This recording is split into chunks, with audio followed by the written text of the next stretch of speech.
was around 21, 22, I started having gum recession. And initially I didn't pay it much heed, and it just continued and continued and continued.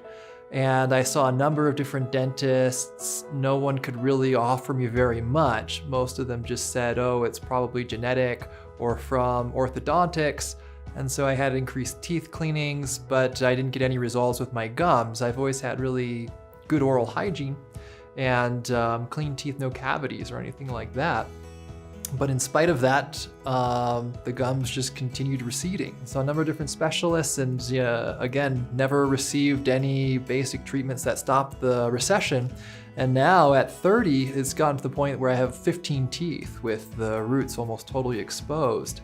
So I started getting pretty frightened, thinking about the potential of having dental implants and losing the teeth with bone loss due to the recession.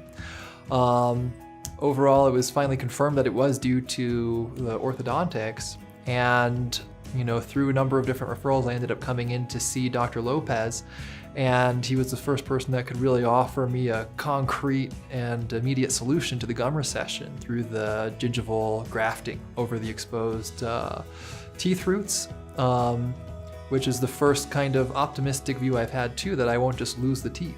But I would say really the level of experience that Dr. Lopez has was incredibly evident just during the physical examination of going through the health of the margins and through his direct observation of the gum recession.